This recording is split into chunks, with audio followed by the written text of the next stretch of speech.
السلام علیکم ورحمۃ اللہ وبرکاتہ۔ الحمد للہ رب العالمین، الصلاۃ والسلام علی سید المرسلین وعلی آلہ واصحابہ اجمعین، اما بعد۔ ان اللہ وملائکتہ یصلون علی النبی یا ایہا الذین آمنوا صلوا علیہ وسلموا تسلیما۔ اللہم صل علی سیدنا محمد عدد ما فی علم اللہ، صلاۃ دائمۃ بدوام ملک اللہ، صلاۃ و سلام علیک یا سیدی یا رسول اللہ صلی اللہ تعالی علیہ وسلم۔ الحمدللہ، تفسیر القرآن کا پروگرام کنز الایمان اکیڈمی کی جانب سے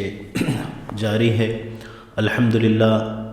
اللہ عز و جل اپنے پیارے حبیب صلی اللہ علیہ وسلم کے صدقے اسے قبول کرے۔ اللہ عز و جل ہم تمام کو تمام آفات و بلیات سے محفوظ رکھے۔ صلی اللہ علیہ یا رسول اللہ وسلم علیہ یا حبیب اللہ وعلی آلک واصحابک یا نبی اللہ۔ وہ سرور کشور رسالت جو عرش پر جلوہ گر ہوئے تھے، نئے نرالے طرب کے سامان عرب کے مہمان کے لیے تھے۔ بہار ہے شادیاں مبارک، چمن کو آبادیاں مبارک، ملک فلک اپنی اپنی لے میں یہ گھر عنا دل کا بولتے تھے۔ وہاں فلک پر یہاں زمین میں رچی تھی شادی، مچی تھی دھومیں، ادھر سے انوار ہنستے آتے، ادھر سے نفحات اٹھ رہے تھے۔ نئی دلہن کی پھبن میں کعبہ نکھر کے سورا، سنور کے نکھرا، حجر کے صدقے کمر کے ایک تل میں رنگ لاکھوں بناؤ کے تھے۔ وہ سرور کشور رسالت جو عرش پر جلوہ گر ہوئے تھے، نماز اقصیٰ میں تھا یہی سر، آیا ہو معنی اول آخر کے دست بستہ ہیں پیچھے حاضر، جو سلطنت آگے کر گئے تھے، کہ دست بستہ ہے پیچھے حاضر، جو سلطنت آگے کر گئے تھے۔ حجاب اٹھنے میں لاکھوں پردے، ہر ایک پردے میں لاکھوں جلوے، عجب گھڑی تھی کہ وصل و فرقت جنم کے بچھڑے گلے ملے تھے۔ وہی ہے اول، وہی ہے آخر، وہی ہے باطن، وہی ہے ظاہر، اسی کے جلوے اسی سے ملنے، اسی سے اس کی طرف گئے تھے۔ نبی رحمت شفیع امت رضا پہ للہ ہو عنایت، اسے بھی ان خلعتوں سے حصہ جو خاص رحمت کے وہاں بٹے تھے۔ ثنائے سرکار ہے وظیفہ، قبول سرکار ہے تمنا، نہ شاعری کی ہوس نہ پرواہ، روی تھی کیا کیسے قافیے تھے، وہ سرور کشور رسالت جو عرش پر جلوہ گر ہوئے تھے، نئے نرالے تو رب کے سامان، عرب کے مہمان کے لیے تھے۔ السلام علیکم ورحمۃ اللہ تعالی وبرکاتہ۔ الحمدللہ والصلاة والسلام علی رسول اللہ، اما بعد فاعوذ باللہ من الشیطان الرجیم، بسم اللہ الرحمن الرحیم۔ ومثل الذین ينفقون اموالهم ابتغاء مرضات اللہ وتثبیتا من انفسهم كمثل جنة بربوة اصابها وابل فآتت اکلها ضعفین فإن لم يصبها وابل فطل واللہ بما تعملون بصیر۔ صدق اللہ العظیم۔ ان اللہ وملائکتہ یصلون علی النبی یا ایہا الذین آمنوا صلوا علیہ وسلموا تسلیما۔ اللہم صل علی سیدنا مولانا محمد معدن الجود والکرم وآلہ وبارک وسلم، صلاۃ وسلاما علیک یا رسول اللہ صلی اللہ تعالی علیہ وسلم۔ معزز سامعین کرام، آج انشاءاللہ تبارک و تعالی سورہ بقرہ کی آیہ نمبر 265 سے شروع کریں گے۔ اللہ تبارک و تعالی مجھے حق کہنے، آپ لوگوں کو حق سننے اور ہم سب کو اس پر عمل کرنے کی توفیق عطا فرمائے۔ اللہ تبارک و تعالی ارشاد فرماتا ہے، وَمَثَلُ الَّذِينَ يُنْفِقُونَ أَمْوَالَهُمُ ابْتِغَاءَ مَرْضَاتِ اللَّهِ وَتَثْبِيتًا مِّنْ أَنفُسِهِمْ، اور جو لوگ اپنے مال اللہ کی خوشنودی چاہنے کے لیے اور اپنے دلوں کو ثابت قدم رکھنے کے لیے خرچ کرتے ہیں، کمثل جنت بربوۃ اصابها وابل فآتت اکلها ضعفین، ان کی مثال اس باغ کی سی ہے جو کسی اونچی زمین پر ہو، اس پر زوردار بارش پڑی تو وہ باغ دگنا پھل لایا۔ فإن لم يصبها وابل فطل واللہ بما تعملون بصیر، پھر اگر اس پر زوردار بارش نہ ہو تو اسے شبنم ہی کافی ہے، اور اللہ تمہارے سب کاموں کو دیکھنے والا ہے۔ اس آیت کریمہ میں جو اللہ کے رضا کے حصول کے لیے اور اپنے دلوں کو استقامت دینے کے لیے اخلاص کے ساتھ عمل کرتے ہیں، ان کی ایک مثال اللہ تبارک و تعالی نے یہاں بیان فرمایا ہے۔ جو اللہ کی رضا جوئی اور اسلام پر اپنے دل کو مضبوط کرنے کے لیے خرچ کرتا ہے، اس کے اجر و ثواب کی مثال بلندی پر لگے ہوئے اس باغ کی طرح ہے جس پر زوردار بارش ہو تو وہ اپنا پھل ڈبل لائے، اور اگر زوردار بارش نہ ہو تو اس باغ کے لیے معمولی سا شبنم ہی کافی ہے، یعنی پھل اسی طریقے سے وہ باغ دے گا۔ تو اللہ تبارک و تعالیٰ نے یہاں کہ اخلاص کے ساتھ اس کی رضا کے لیے اور دین پر ثابت قدم رہنے کے لیے خرچ کرے، یا یہ ہے کہ اس کے پاس کم ہو تو کم خرچ کرے، تو اس کی مثال اجر و ثواب میں اس باغ کی طرح ہے کہ جو پھلتا پھولتا رہے گا، اب چاہے بارش کم ہو یا زیادہ۔ ایسے ہی اللہ تبارک و تعالی اس مومن بندے کے صدقے کو جو اخلاص کے ساتھ اللہ کی راہ میں خرچ کرتا ہے، اس کو اللہ تبارک و تعالی بڑھاتا ہے۔ اللہ کی بارگاہ میں بندے مومن کی دل کی کیفیت دیکھی جاتی ہے، صرف مال کے مقدار کو نہیں، جیسا کہ حضرت ابو ہریرہ رضی اللہ تعالیٰ عنہ روایت فرماتے ہیں، حضور اکرم صلی اللہ علیہ وسلم نے ارشاد فرمایا، اللہ تبارک و تعالی تمہاری صورتوں اور تمہارے مالوں کو نہیں دیکھتا، بلکہ تمہارے دلوں اور تمہارے اعمال کو دیکھتا ہے۔ جو شخص اللہ کی راہ میں مال خرچ کرتا ہے،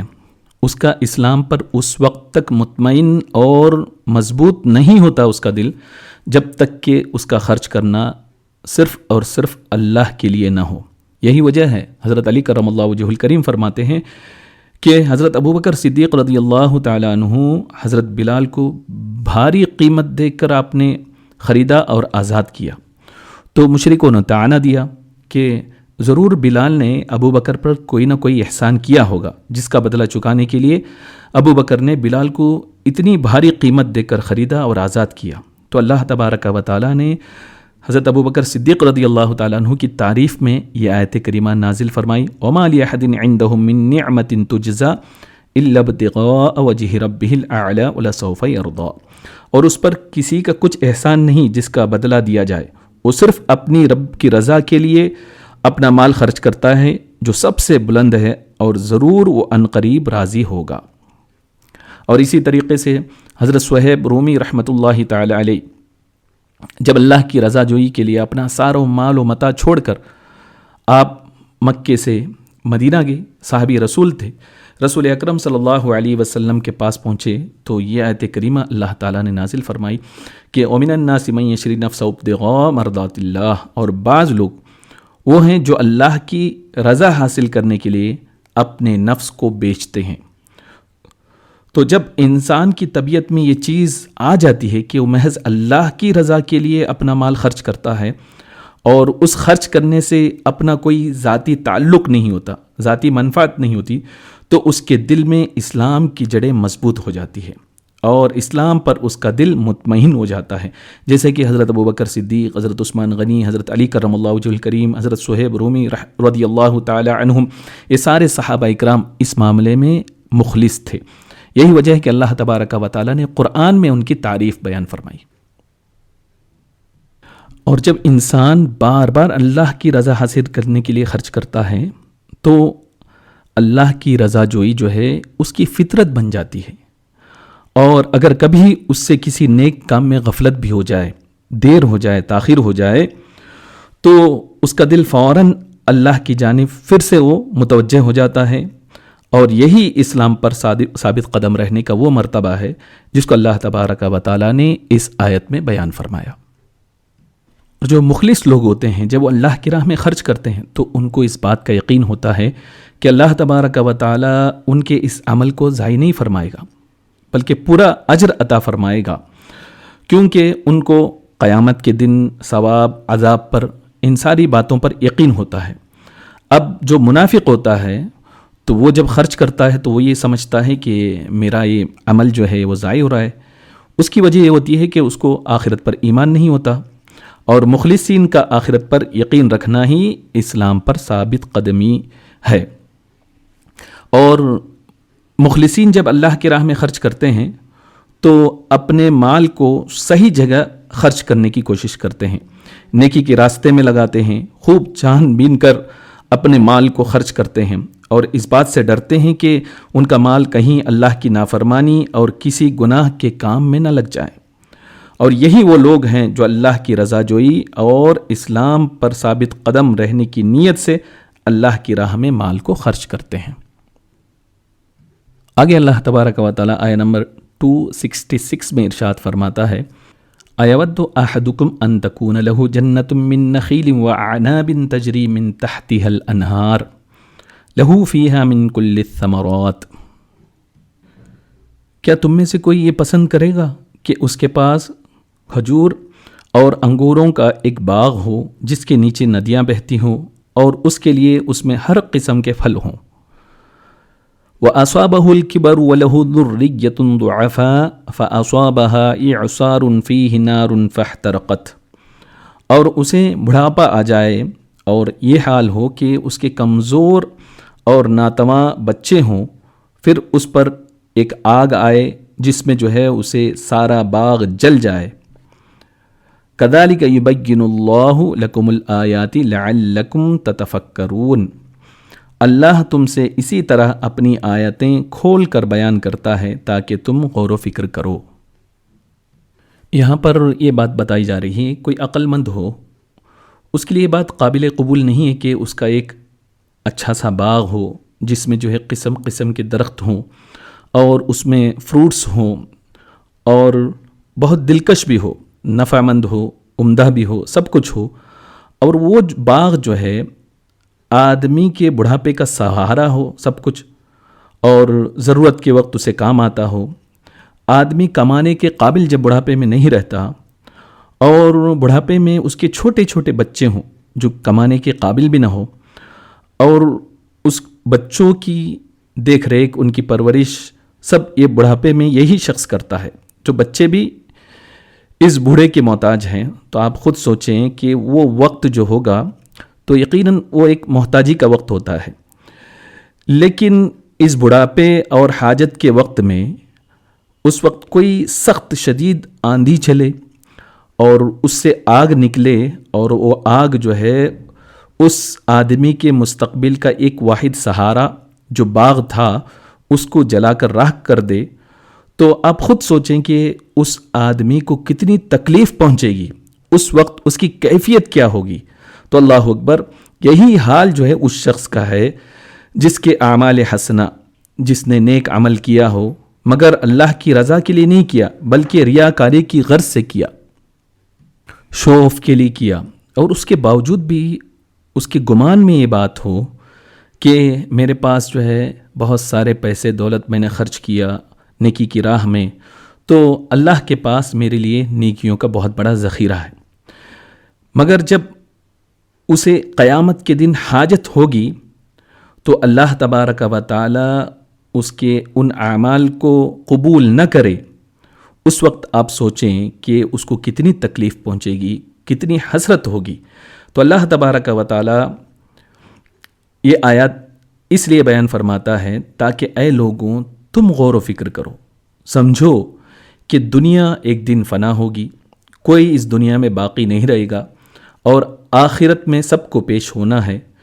تو یہاں یہ بات بتائی جا رہی ہے کہ تم جو بھی عمل کرو وہ آخرت کے لیے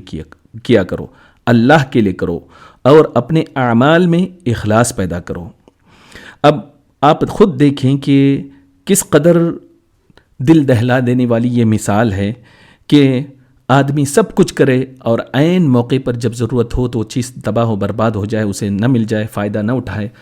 تو یہ چیز جو ہے، یہ باتیں دل دہلانے والی ہے کہ ہمیں یہ سوچنا چاہیے اور سمجھنا چاہیے کہ اپنے تمام اعمال، نماز، ذکر، درود، تلاوت اور حج و عمرہ، زکوٰۃ و صدقات وغیرہ کو ریاکاری سے پاک کریں تاکہ وہ اعمال برباد نہ ہو، اور اپنے اعمال کا ہم محاسبہ کریں۔ سوچیں کہ ایسا نہیں ہم خرچ کرنے جا رہے ہیں، نیک عمل کرنے جا رہے ہیں، کہیں ایسا تو نہیں کہ اس میں تھوڑا سا شوف کا، تھوڑی سی اس میں رتی برابر جو ہے گنجائش ہو۔ تو ان اعمال میں جب ہم غور و فکر کریں گے اور یہ سوچیں گے اگر ہم دنیا میں تھوڑی دیر کے لیے لوگوں کی واہواہی کے لیے شوف ہوتا ہے تو آخرت میں اس کا کوئی ثواب نہ ملے گا، جہاں ہر ایک کے لیے ایک ایک نیکی قیمتی ہوگی۔ اللہ تبارک و تعالی ہمارے اعمال کو تباہ ہونے سے بچائے، مولا تبارک و تعالی ہم سب کو ریاکاری سے بچائے۔ ہماری یہ کوشش بھی ہونی چاہیے کہ ہم ہر اس برے کام سے بچیں جن کی وجہ سے ہمارے سارے نیک اعمال صالحہ جو ہم نے کیا تھا وہ سب کے سب بیکار ہو جائیں، ضائع ہو جائیں، اور زندگی کے سارے نیک کاموں کا باغ اس آخری برائی کی وجہ سے جل کر راکھ ہو جائے۔ ایسے ان سارے کاموں سے ہم کو بچنا چاہیے۔ بار بار دعا میں اس چیز کو آپ مانگتے رہیں، دعا کرتے رہیں کہ مولا تبارک و تعالی ہماری زندگی کی جو نیکیاں ہم نے کی ہیں اس کو مولا تبارک و تعالی برباد ہونے سے بچا، اور ایمان اور اعمال صالحہ پر ہمارا خاتمہ فرما۔ ان باتوں پر ہمیں غور کرنا چاہیے۔ رسول اکرم صلی اللہ علیہ وسلم یہ دعا کیا کرتے تھے کہ اللہ جب میرا بڑھاپا ہو اور میری عمر کا آخری وقت ہو تو اس وقت مجھے اپنا سب سے وسیع رزق عطا فرمانا۔ سرکار بھی اس کے لیے دعا کیا کرتے تھے، تو ہمیں بھی چاہیے کہ یہ دعا ہمیں بھی اپنانا چاہیے تاکہ ہمارے اعمال برباد نہ ہو۔ آگے اللہ تبارک و تعالی آیا نمبر 267 میں ارشاد فرماتا ہے، یا ایھا الذین آمنوا انفقوا من طیبات ما کسبتم ومما اخرجنا لکم من الارض، اے ایمان والوں اپنی پاک کمائیوں میں سے اور اس میں سے جو ہم نے تمہارے لیے زمین سے نکالا، اللہ کی راہ میں خرچ کرو۔ ولا تیمموا الخبیث منہ تنفقون ولستم بآخذیہ الا ان تغمضوا فیہ وَاعْلَمُوا أَنَّ اللَّهَ غَنِيٌّ حَمِيدٌ، اور خرچ کرتے ہوئے ناقص مال دینے کا ارادہ نہ کرو، حالانکہ اگر وہی تمہیں دیا جائے تو تم اسے چشم پوشی کیے بغیر قبول نہیں کرو گے، اور یقین رکھو کہ اللہ بہت بے نیاز، بہت تعریف کیا ہوا ہے۔ امام ترمذی روایت نقل فرماتے ہیں کہ حضرت براء ابن عازب رضی اللہ تعالیٰ عنہ بیان کرتے ہیں کہ یہ آیت کریمہ ہم انصار کے متعلق نازل ہوئی۔ وہ فرماتے ہیں کہ ہم لوگوں کے پاس کھجوروں کے درخت تھے، اور جس شخص کے پاس جتنی زیادہ یا کم کھجوریں درختوں سے اترتی تھیں وہ اسی حساب سے کھجوریں لایا کرتا تھا۔ کوئی شخص کھجوروں کا ایک گچھا لاتا اور کوئی 2 گچھے، اور اس کو مسجد میں لٹکا دیتے تھے۔ اور اہل صفہ یعنی وہ صحابہ جنہوں نے قرآن و حدیث کو محفوظ کرنے کے لیے، عبادت کرنے کے لیے خود کو وقف کر دیا تھا، وہ دنوں رات مسجد نبوی میں رہتے تھے۔ نبی اکرم صلی اللہ علیہ وسلم نے ان کے لیے ایک چبوترا بنوا دیا تھا، اس وجہ سے ان کو اصحاب صفہ کہتے ہیں۔ صفہ یعنی چبوترا۔ تو ان کے پاس کھانے کے لیے کچھ نہیں ہوتا تھا، تو ان میں سے جب کسی کو بھوک لگتی تو ان گچھوں پر لاٹھی مارتے، اور پھر جو ہے ان سے آدھ پکی جو کھجوریں چوہارے نیچے گر جاتی ان کو کھا لیتے۔ ادھر لوگوں کو صدقہ اور خیرات میں خاص رغبت بھی نہیں تھی، اور کھجوروں کے ایسے گچھے لے کر آتے تھے جن میں سوکھی ہوئی ردی یعنی بیکار کھجوریں ہوتی، اور ان کو لا کر لٹکا دیتے۔ تو اللہ تبارک و تعالیٰ نے یہ آیت کریمہ نازل فرمائی کہ تم اپنے پاکیزہ کمائی سے اچھے اور عمدہ چیزوں کو خرچ کرو، اور ان چیزوں میں سے خرچ کرو جو ہم نے تمہارے لیے زمین میں پیدا کی ہے، اور اللہ کی راہ میں ایسی بیکار چیزیں، ناکارہ، ناقابل استعمال چیزیں دینے کا قصد نہ کرو، ارادہ نہ کرو، جس کو اگر کوئی تم کو دے تو تم بھی اس کو لینے کے لیے تیار نہ ہو۔ یہاں سب سے پہلی بات تو یہ ہے کہ اللہ کی بارگاہ میں، اس کی راہ میں اس چیز کو صدقہ کرنا چاہیے جو فی نفسی حلال ہو، طیب و طاہر ہو، اور وہ چیز حلال اور جائز طریقے سے حاصل کی گئی ہو، اور جو چیز فی نفسی حلال نہ ہو تو اس کا صدقہ کرنا جائز نہیں۔ ہم چونکہ اللہ کی راہ میں خرچ کرتے ہیں تو جزا بھی چاہتے ہیں، تو ہمیں یہ چاہیے کہ اس کی راہ میں جو مال خرچ کریں وہ اعلیٰ درجے کا ہو، اور غور کریں کہ جس طرح گھٹیا مال اگر کوئی اللہ کی راہ میں خرچ کرے، اگر وہی مال اس شخص کو دیا جائے تو وہ قبول کرنے کے لیے تیار نہیں ہوگا، اگر قبول کرے گا بھی تو خوش دلی سے نہیں کرے گا، بلکہ دل میں وہ برا مان جائے گا۔ تو سوچنے کی بات ہے کہ جب ہم ان چیزوں کو اپنے دلی طور پر، خوشی کے طور پر قبول کرنے کے لیے تیار نہیں ہیں، تو ایسے مال کو اللہ تبارک و تعالیٰ کی راہ میں بھی خرچ کرتے وقت ہمیں سوچنا چاہیے۔ اور بہت سے لوگ خود تو اچھا استعمال کرتے ہیں، لیکن جب اللہ کی راہ میں دینا ہوتا ہے تو ناقابل استعمال چیز، گھٹیا قسم کا دیتے ہیں۔ تو ان کے لیے اس آیت میں عبرت ہے کہ اگر کوئی چیز فی نفسی ہی اچھی ہے تو اسے دینا چاہیے، لیکن وہ چیز جس کو خود بھی پسند نہ کرتا ہو اسے دوسرے کو نہیں دینا چاہیے۔ لیکن چیز تو اچھی ہو، یعنی ہمیں تو وہ ظاہری طور پر پسند نہیں، لیکن ہم یہ جانتے ہیں کہ اس کو یہ چیز پسند آئے گی، تو ایسی چیز دوسروں کو بھی دیا جا سکتا ہے۔ تو ہمیں چاہیے کہ جو چیز پاکیزہ ہو، حلال ہو، طیب ہو اور اچھی چیز ہو، وہی اللہ کی راہ میں خرچ کرنا چاہیے۔ بخاری شریف کی حدیث میں ہے کہ حضور اکرم صلی اللہ علیہ وسلم نے ارشاد فرمایا، جس شخص نے پاکیزہ کمائی سے ایک کھجور کے برابر صدقہ کیا اور اللہ صرف پاکیزہ چیز ہی کو قبول فرماتا ہے، تو اللہ اس صدقے کو اپنے دائیں دست قدرت سے قبول فرماتا ہے، پھر اللہ اس صدقے کو پالتا ہے، یعنی اس کو بڑھاتا رہتا ہے، جس طرح تم میں سے کوئی شخص اپنے گھوڑوں کو پالتا رہتا ہے حتیٰ کہ وہ کھجور کا صدقہ پہاڑ جتنا اللہ تبارک و تعالی بنا دیتا ہے۔ اب آپ سوچیں کہ صدقہ دیا کیا تھا؟ ایک کھجور، چند کھجور دیا تھا، لیکن اخلاص کی وجہ سے اللہ تبارک و تعالی نے اس کو اتنا بڑھا دیا، پہاڑ برابر اس کو اللہ تبارک و تعالی نے نیکیوں کو بڑھا کر دیا۔ آگے اللہ تبارک و تعالی آیہ نمبر 268 میں ارشاد فرماتا ہے، الشیطان یعدکم الفقر ویأمرکم بالفحشاء، اور شیطان تمہیں محتاجی کا اندیشہ دلاتا ہے اور بے حیائی کا حکم دیتا ہے۔ واللہ یعیدکم مغفرۃ منہ وفضلا، اور اللہ تم سے اپنی طرف سے بخشش اور فضل کا وعدہ فرماتا ہے۔ واللہ واسع علیم، اور اللہ وسعت والا، علم والا ہے۔ اس سے پہلے والی آیت کریمہ میں اللہ تبارک و تعالی نے خالص اللہ کی رضا کے لیے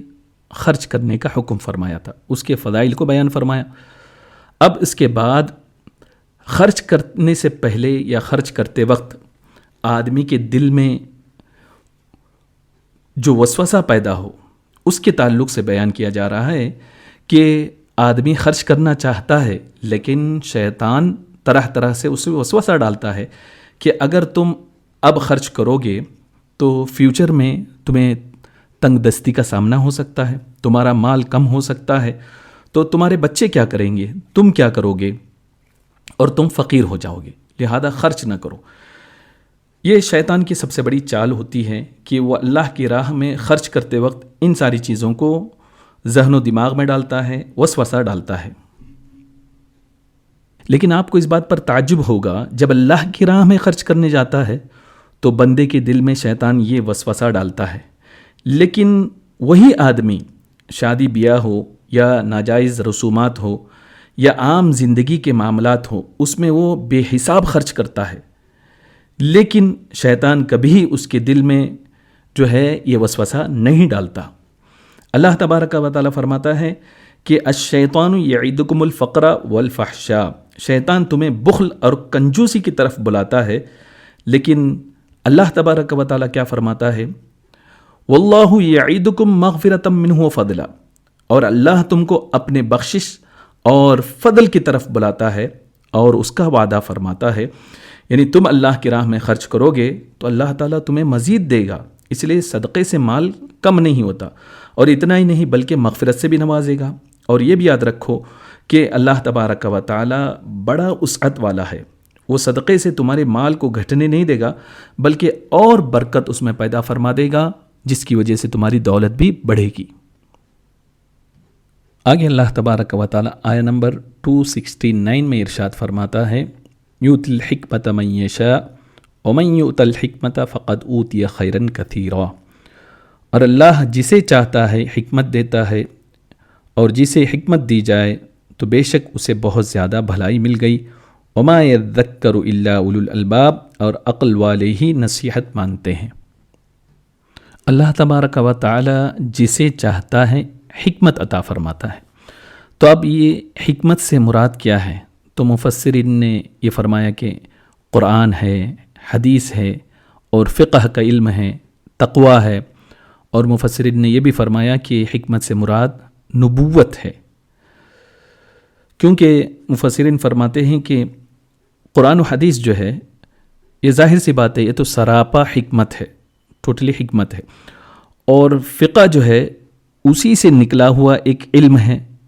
اسی کا فیض یافتہ ہے، اور تقوی جو ہے یہ حکمت کا تقاضا ہے۔ اور اس کے علاوہ جو نبوت کہا گیا تو یقیناً یہ بھی سراسر حکمت ہے۔ تو لیکن یہ بات ذہن میں رہے کہ اللہ جسے چاہے حکمت عطا فرماتا ہے، تو کوئی یہ نہ سمجھے کہ نبوت بھی ہر ایک کو عطا کرے، بلکہ ہمارے نبی اکرم صلی اللہ علیہ وسلم کے بعد کسی کو نبوت نہیں ملے گی، آپ آخری نبی ہیں۔ حدیث پاک میں حکمت کے تعلق سے آتا ہے کہ رسول اکرم صلی اللہ علیہ وسلم نے فرمایا، جس شخص نے 40 دن اللہ کے ساتھ اخلاص کیا، یعنی اس کا ہر کام اخلاص کے ساتھ ہو، گناہوں سے اپنے آپ کو بچائے، تو اس کے قلب سے اس کی زبان پر حکمت کے چشمے پھوٹ پڑیں گے، یعنی اللہ تبارک و تعالی اس اخلاص کی برکت کی وجہ سے اس کے دل میں اخلاص کو ڈال دے گا، اور جو بھی وہ بولے گا حکمت کی باتیں ہوں گے۔ اور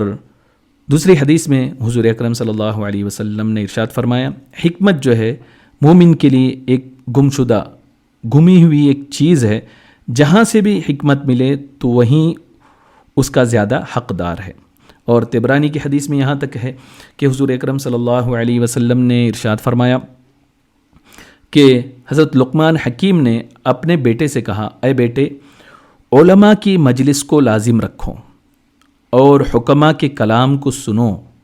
کیونکہ اللہ تعالی حکمت کے نور سے مردہ دل کو اسی طرح زندہ کر دیتا ہے جس طرح مردہ زمین تیز بارش سے زندہ ہو جاتی ہے۔ تو اس میں دو باتیں فرمائی گئی، ایک تو یہ کہ علماء کی مجلس میں بیٹھنے سے بہت ساری دینی باتیں معلوم ہوگی جس کی وجہ سے اس کے دل میں حکمت آئے گی، اور حکماء کی بات بھی اسی طریقے سے ہے کہ جس طریقے سے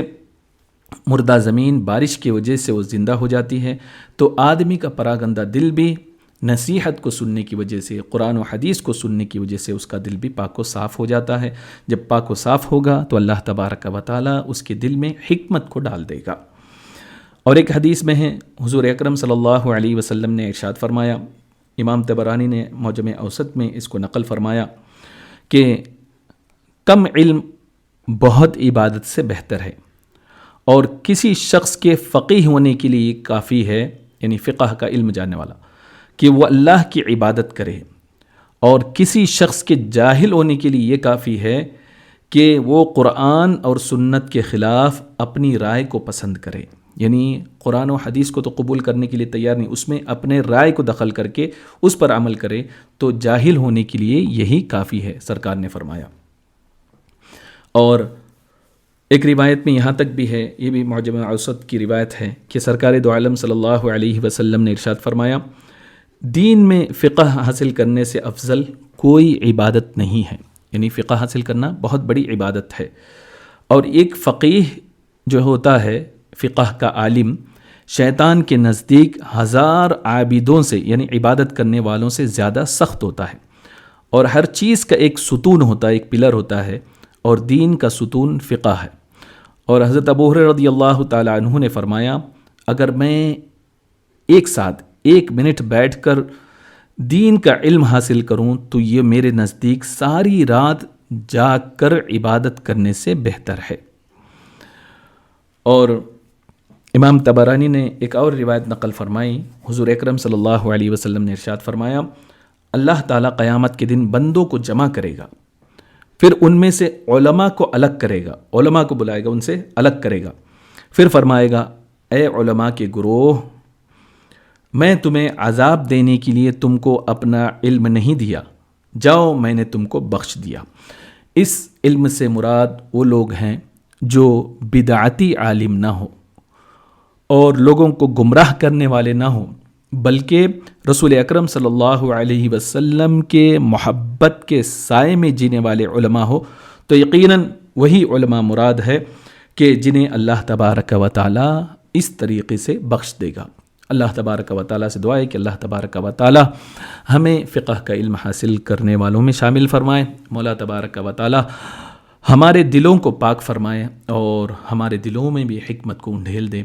استغفر اللہ ربی من کل ذنب واتوب الیہ وآخر دعوانا ان الحمد للہ رب العالمین۔ کھڑے ہو جائیں، صلاۃ و سلام پڑھیں۔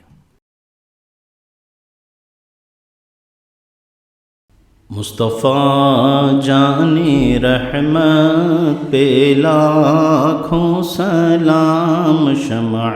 بز میں ہدایت پہ لاکھوں سلام، شب اسرا کے دولہا پہ دائم درود، نوشاہ بز میں جنت پہ لاکھوں سلام، مصطفیٰ جان رحمت پہ لاکھوں لاکھوں سلام شمع بز میں ہدایت پہ لاکھوں سلام غوث اعظم امام التقی والنقی جلوائے شان قدرت پہ لاکھوں سلام کاش محشر میں جب ان کی آمد ہو اور بھیجے سب ان کی شوکت پہ لاکھوں سلام ایک میرا ہی رحمت میں دعویٰ نہیں شاہ کی ساری امت پہ لاکھوں سلام مجھ سے خدمت کے قدسی کہیں ہاں رضا مصطفیٰ جان رحمت پہ لاکھوں سلام شمع بز میں ہدایت پہ لاکھوں سلام الصلاة والسلام عليك يا سيدي يا رسول الله الصلاة والسلام عليك يا سيدي يا حبيب الله وعلى آلك وأصحابك يا نبي الله صلى الله تعالى عليك وسلم اللهم ارزقنا زيارة حرمك وحرم حبيبك مصطفى محمد صلى الله عليه وسلم كرات بعد مرات يا رب العالمين اللهم أعنا على ذكرك وشكرك وحسن عبادتك اللهم يسر أمورنا مع الراحة لقلوبنا وأبداننا مع الصحة والعافية والسلامة يا رب العالمين اللهم افتح لنا أبواب الخير والبركة والرزق والعلم والصحة والسلامة يا رب العالمين يا رب بالمصطفى بلغ مقاصدنا واغفر لنا ما مضى يا واسع الكرم هو الحبيب الذي ترجى شفاعته لكل هول من الأهوال مقتحم اللهم بارك لنا في رجب وشعبان وبلغنا رمضان ووفقنا للصيام والقيام وتلاوة القرآن برحمتك يا أرحم الراحمين بحق لا إله إلا الله محمد رسول الله صلى الله تعالى عليه وسلم